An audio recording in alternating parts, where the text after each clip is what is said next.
नमस्ते दोस्तों, कैसे हैं आप सब। मेरे YouTube चैनल हिंदी कहानी वाली में आपका स्वागत है। प्रस्तुत है रविंद्रनाथ टैगोर जी की कहानी भिखारिन। अंधी रोजाना मंदिर के दरवाजे पर जाकर खड़ी रहती। दर्शन करने वाले बाहर निकलते तो वह अपना हाथ फैला देती और नम्रता से कहती, बाबूजी, अंधी पर दया हो जाए। वह जानती थी कि मंदिर में आने वाले मनुष्य सहृदय और श्रद्धालु हुआ करते हैं। उसका यह अनुमान मिथ्या न था। आने जाने वाले दो चार पैसे उसके हाथ पर रख ही देते। अंधी उनको दुआएं देती और सहृदयता को सहारती। औरतें भी उसके पल्ले में थोड़ा बहुत अनाज डाल जाया करती थीं। सुबह से शाम तक वह इसी प्रकार हाथ फैलाए खड़ी रहती। उसके बाद मन ही मन भगवान को प्रणाम करती और अपनी लाठी के सहारे झोपड़ी का पथ ग्रहण करती। उसकी झोपड़ी नगर से बाहर थी।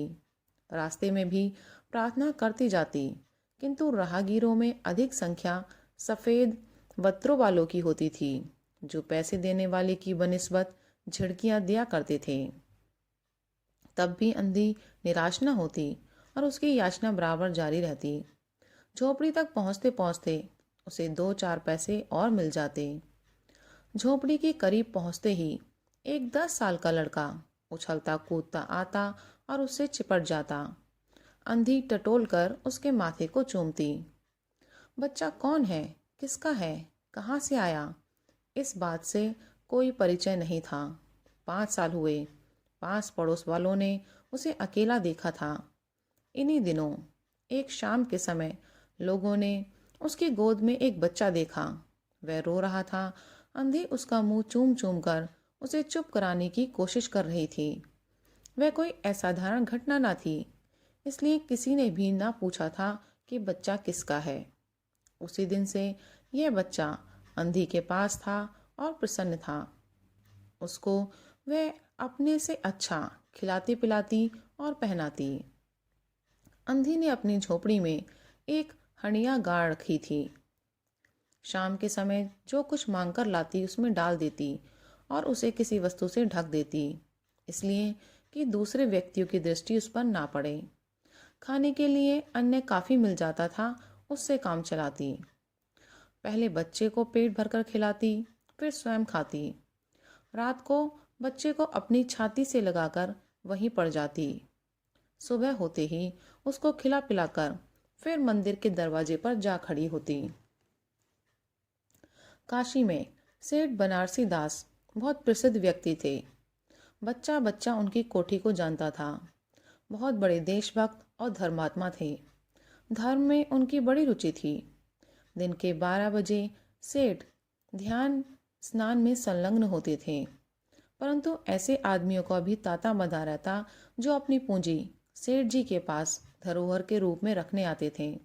सैकड़ों भिखारी अपनी जमा पूंजी सेठ जी के पास जमा कर जाते। अंधी को भी यह बात मालूम थी, किंतु पता नहीं अब वह अपनी कमाई यहाँ जमा कराने में क्यों हिचकिचाती थी। उसके पास काफ़ी रुपए हो गए थे। हांडी लगभग पूरी भर गई थी। उसको डर था कि कोई चुरा ना ले। एक दिन शाम के समय अंधी ने वह हांडी उखाड़ी और अपने फटे हुए आंचल में छिपाकर सेठ जी की कोठी पर पहुंची।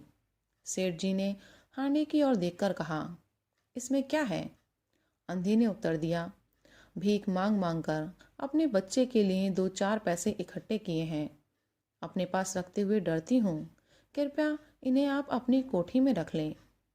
सेठ जी ने मुनीम की ओर इशारा करते हुए कहा, बही में जमा कर लो। फिर बुढ़िया से पूछा, तेरा नाम क्या है? अंधी ने अपना नाम बताया। मुनीम जी ने नकदी गिनकर उसके नाम में जमा कर ली और वह सेठ जी को आशीर्वाद देती हुई अपनी झोपड़ी में चली गई। 2 वर्ष बहुत सुख के साथ बीते। इसके पश्चात एक दिन लड़के को ज्वर ने आ दबाया। अंधी ने दवा दारू की, झाड़ फूंक से भी काम लिया, टोने टोटके की परीक्षा की, परंतु सारी कोशिशें बेकार साबित हुईं। लड़के की दशा दिनों दिन बुरी होती गई। अंधी का हृदय टूट गया। साहस ने जवाब दे दिया, निराश हो गई। परंतु फिर ध्यान आया कि शायद डॉक्टर के इलाज से फायदा हो जाए। इस विचार के आते ही वह गिरती पड़ती सेठ जी की कोठी पर आ पहुंची। सेठ जी वहां मौजूद थे। अंधी ने कहा, सेठ जी, मेरी जमा पूंजी में से 10-5 रुपए मुझे मिल जाएं तो बड़ी मेहरबानी हो। मेरा बच्चा मर रहा है, डॉक्टर को दिखाऊंगी। सेठ जी ने कठोर स्वर में कहा, कैसी जमा पूंजी, कैसे रुपए? मेरे पास किसी के रुपए जमा नहीं हैं। अंधी ने रोते हुए कहा, 2 वर्ष हुए मैं आपके पास धरोहर रख गई थी, दे दीजिए, बड़ी दया होगी। सेठ जी ने मुनीम की ओर रहस्यमयी नजर से देखते हुए कहा, मुनीम जी, जरा देखना, इनके नाम की कोई पूंजी जमा है क्या? तेरा नाम है क्या री? अंधी की जान में जान आई, आस बंधी। पहला उत्तर सुनकर उसने सोचा कि सेठ बेईमान है, किंतु अब सोचने लगी शायद उसे ध्यान न रहा होगा। ऐसा धर्मी आदमी भी भला कहीं झूठ बोल सकता है? उसने अपना नाम बता दिया। उलट पलट कर देखा, फिर कहा, नहीं तो, इस नाम पर एक पाई भी जमा नहीं है। अंधी वहीं बैठी रही। उसने रो रो कर कहा, सेठ जी, परमात्मा के नाम पर, धर्म के नाम पर कुछ दे दीजिए, मेरा बच्चा जी जाएगा, मैं जीवन भर आपके गुण गाऊंगी। परंतु पत्थर में कोमलता न आई। सेठ जी ने गुस्सा होकर उत्तर दिया, जाती है ये नौकर को बुलाऊं?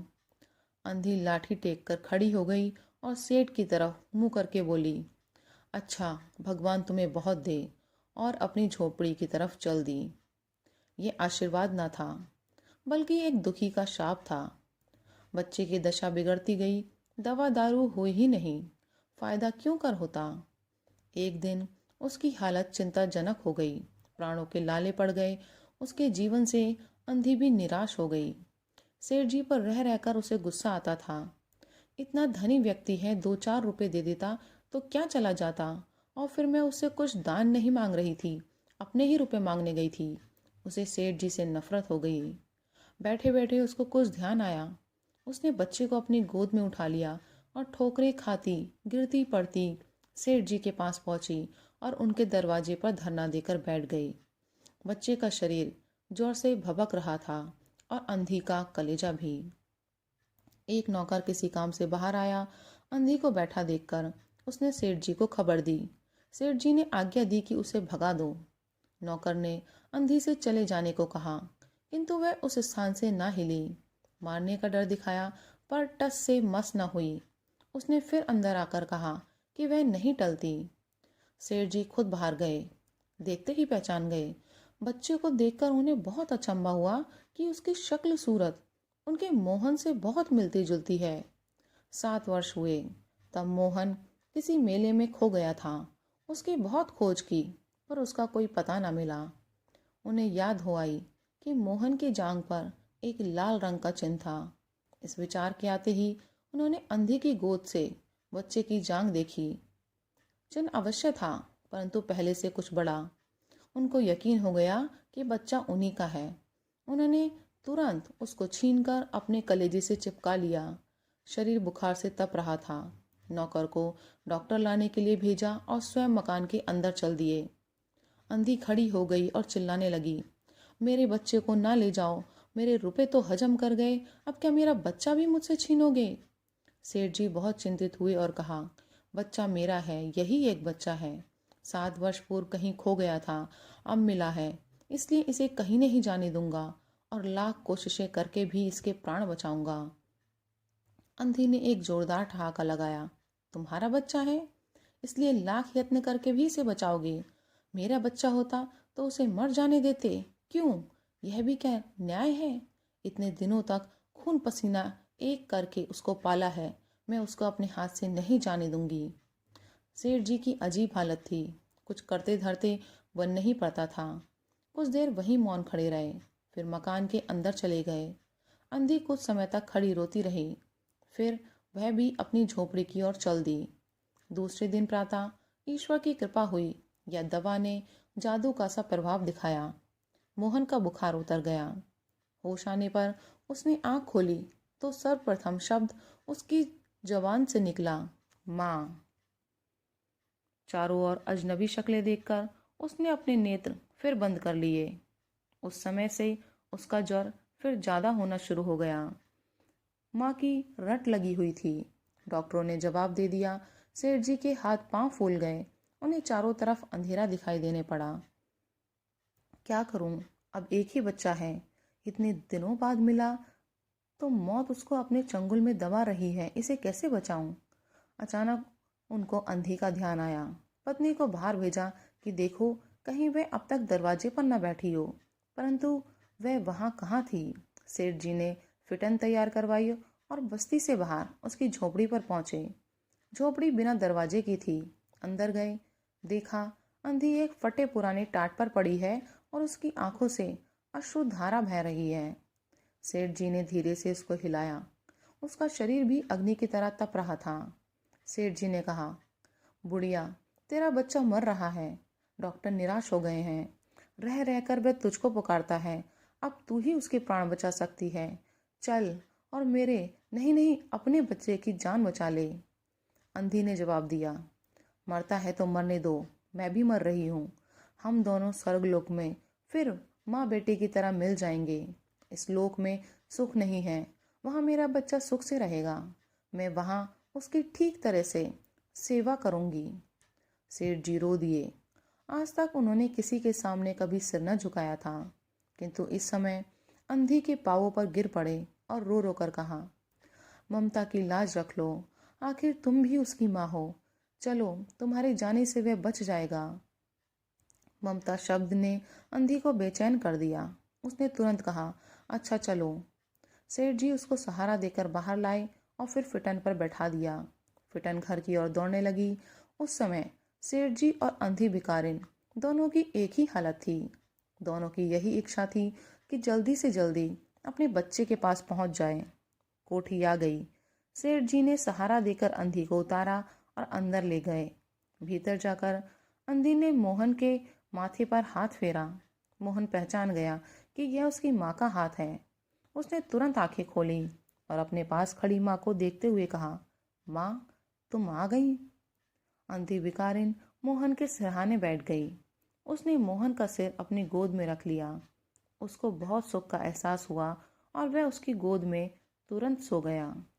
दूसरे दिन से मोहन की हालत अच्छी होने लगी और 10-15 दिन में वह बिल्कुल तंदुरुस्त हो गया। जो काम हकीमों के, जो शानदे वैद्यों की पुड़िया और डॉक्टर के मिक्सा न कर सके, वे अंधी की प्यार भरी सेवा ने पूरा कर दिया। मोहन के पूरी तरह ठीक हो जाने पर अंधी ने विदा मांगी। सेठ जी ने बहुत कुछ कहा सुना कि वह उन्हीं के पास रह जाए, परंतु वह राजी न हुई। मजबूर होकर विदा करना पड़ा। जब वह चलने लगी तो सेठ जी ने रुपयों की थैली उसके हाथ में दे दी। अंधी ने सेठ जी से पूछा, इसमें क्या है? सेठ जी ने कहा, इसमें तुम्हारी धरोहर है, तुम्हारे रुपए, मेरा वह अपराध। अंधी ने बात काट कर कहा, यह रुपए तो मैंने तुम्हारे मोहन के लिए इकट्ठे किए थे, उसी को दे देना। अंधी ने थैली वहीं छोड़ दी और लाठी टेकती हुई चल दी। बाहर निकलकर फिर उसने उस घर की ओर नेत्र उठाए। उसकी आंखों से आंसू बह रहे थे, किंतु वह एक भिखारिन होते हुए भी सेठ से महान थी। इस समय सेठ भिखारी था और वह देने वाली थी। धन्यवाद।